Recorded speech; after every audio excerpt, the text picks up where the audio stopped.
I'm much more of a man of letters than I am a man of numbers. And I pay pretty close attention or try to pay pretty close attention to what it is that people say. And I sometimes take things at face value and I will just simply listen to what somebody is saying and say, okay, I'll take that at face value. This is what they mean. And other times I will hear the words that people say and I'll try to read between those lines. And I'll try to figure out, I wonder what they're really saying, what they're really trying to get across. And as we gain more access to more information, we can see that sometimes our elected officials on both sides, on every side, use very similar language to define or to describe certain things, or they're using euphemisms or more flowery language to talk about things that they're really interested in a sneaky way. Maybe that's a good way to put it. Lately, we've been hearing more and more about the need for a new social contract. Whew, that's a that's a pretty profound thing to say, a new social contract. And when I hear that phrase, I'm not thinking about necessarily taxes or government programs or budgets. I'm thinking and asking a much simpler question. And the first one is, and maybe this is something that you have considered, and if it's not, I encourage you to consider it as I have. And it's this: what is the social contract? Because before we just rewrite it, maybe we should understand that the current one that we have, or the social contract that our country was based upon, what did it do? Well, it created the most free and most prosperous nation in the history of humanity. So, why don't we investigate this a little bit? So, what is a social contract? Every society has one. It's the unwritten agreement between citizens. What do we owe to one another? And also, what does the government owe to us? Maybe most importantly, what do we owe to ourselves? Our original social contract wasn't perfect because nothing is perfect. There's no such thing as perfect because there's human beings involved and things change. But it did rest on a remarkably powerful foundation. And it's this, that the belief that every person possesses inherent rights and that the government exists to protect those rights, not to create them. That free people like you and me should have the opportunity to build families, to start businesses, to practice whatever faith I want, to create wealth, to help my neighbors, and to pursue a purpose driven, meaningful life. That sounds pretty good. In nowhere in there is a promise that everybody would get the same outcome. What it was a promise that everybody would have the same freedom to pursue outcomes. The reality is that liberty requires responsibility. And that's easy to forget. Easy to forget. You know, I got to drop kids off and pick them up and get lunches and fill up water bottles and da da da da da da da.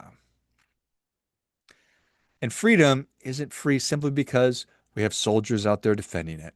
And freedom isn't free because our founders declared it. Freedom survives because you and I, because citizens choose to act in a responsible way. Our founders, they understood something that is universal and timeless, that liberty and responsibility are inseparable. They cannot they cannot be separated. They must coexist. The more responsibility that you and I as citizens accept, the less government must exercise control. But here's the problem, and we see it everywhere. When that responsibility begins to disappear, degrade, just go away, well, somebody's got to step in. And every nation, every generation rather, decides which direction it wants to move towards greater responsibility or towards greater dependence? So it's a big question. The new debate that we're having, or a new debate that we're having, there's people out there that are arguing that we need a new social contract, that America needs a new social contract because concentrated wealth has become the central problem. And their solution is to take or to collect more from those who have accumulated the most and redistribute it via and through the government. And I understand why that idea resonates with a lot of people. There are real concerns about affordability, healthcare, housing, education, and economic opportunity. And those deserve serious attention. But I think that there's another question that we've got to ask. Is it possible to spend our way back to trust?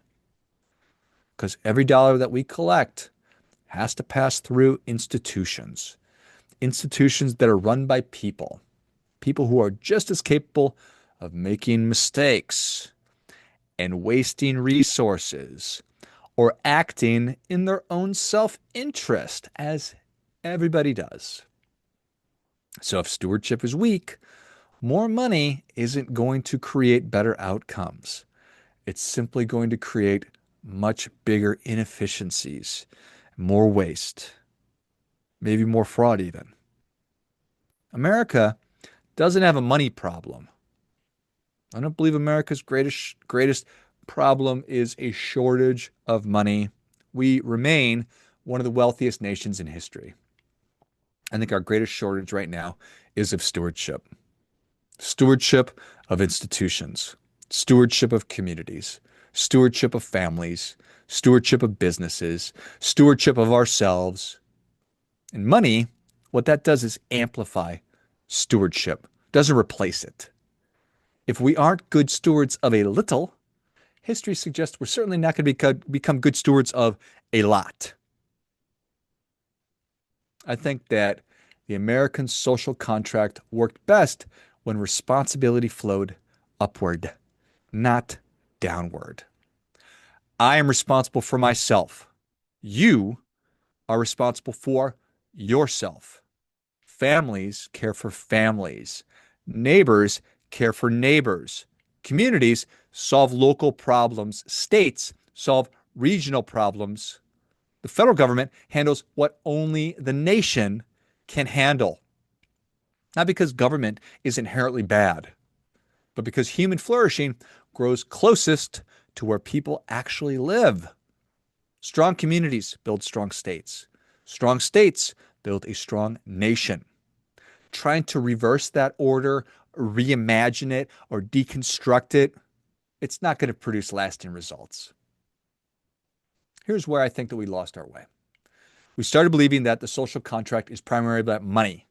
Who has it? Who doesn't? Who should pay? Who should receive? But money is only one of our resources. Every one of us possesses 4 extremely valuable resources of time, energy, attention, and money. The real social contract isn't simply about redistributing one of those. It's about stewarding all 4. How do I spend my time? Who do I give my attention to? What do I give my attention to? Where does my energy go? How do I earn, save, invest, give, and spend my money?